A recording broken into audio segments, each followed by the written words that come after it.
Studying and learning planets, its structure and components is indeed fascinating. But the bigger question here is how are these planetary systems formed? Good noon everyone, I am Ralph Zoran Caracas and today I will be discussing to you the formations of planetary system.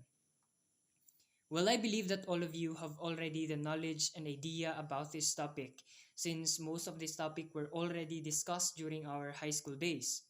But now, we will try to delve deeper on this topic.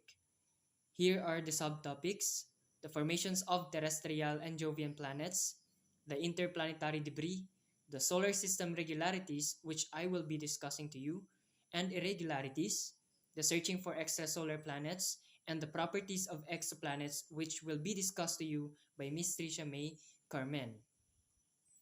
Our solar system is evidently not a random assemblage, but has a single origin.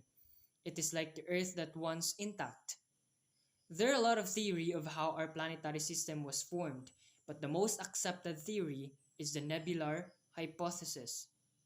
According to this theory, the Sun and all the planets of our solar system began as a giant cloud of molecular gas and dust. Then about 4.57 billion years ago, something happened that caused the cloud to collapse. This could have been the result of a passing star or shock waves from a supernova, katong biggest explosion that each blast is the extremely bright, super powerful explosion of a star. But the result ends up and it was due to gravitational collapse at the center of the cloud. Nag-collapse ang gravity na nag-hold atong giant cloud of gas and dust and it happened due to the force of its own gravity. From this collapse, pockets of dust and gas began to collect into denser regions. As the denser regions pulled in more and more matter, conservation of momentum caused it to begin rotating, while increasing pressure causing it to heat up. And eventually, ang pressure sa core was so great that hydrogen atoms began to combine and form helium, releasing a tremendous amount of energy. And with that, our sun was born, and it eventually amassed more than 99% of the available matter. Most of the material ended up in a ball at the center, while the rest of the matter flattened out into disks that circled around it. So the rest of the material formed into protoplanetary disk, and the dust in the disk provides condensation nuclei around which planets form. And as planets grow, they sweep up or accrete smaller debris near them. The following fact explains many of the properties of the planets, especially the difference between terrestrial and Jovian planets. The farther away one gets from the newborn sun, the lower the temperature. This caused different materials to predominate in different regions. Rocky planets close to the sun, then the gas giants farther away. But how did this happen? Okay, the planets formed by accretion from the disk in which ang dust and gas are accumulated by gravity to form into one and into larger bodies. And tungod sa kainit, only metals and silicates could exist in solid form closer to the sun.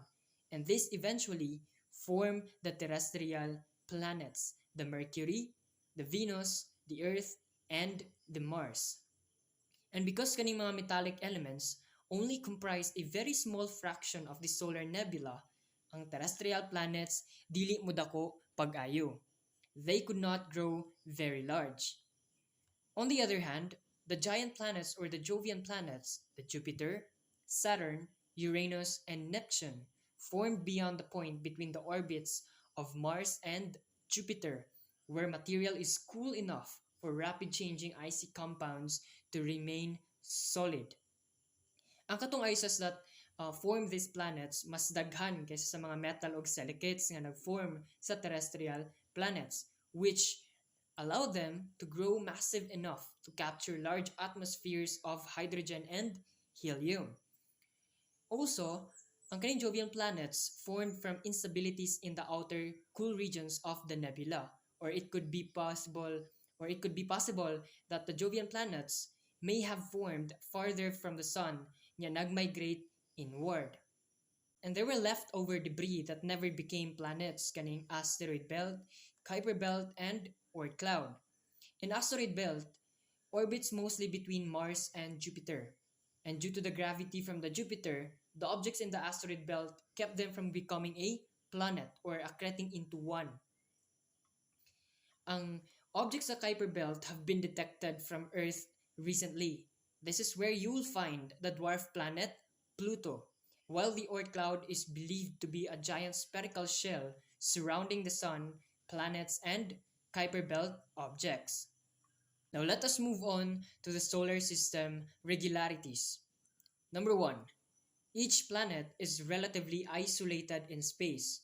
Okay, the planet exists as independent bodies at progressively larger distances from the central sun. So wala nagtapad or nagdikit-dikit ang planets. In very rough terms, each planet tends to be twice as far from the sun as its next inward neighbor. Second, the direction in which the planets orbit the sun, counterclockwise as viewed from above Earth's north pole, is the same as the direction in which the sun rotates on its axis. Virtually, all the large-scale motions in the solar system are in the same plane and in the same sense. The plane is that of the sun's equator, and the sense is that of the sun's rotation. Number three, planets have nearly circular velocities, and the planets stay close to the ecliptic, the path of the Earth around the Sun.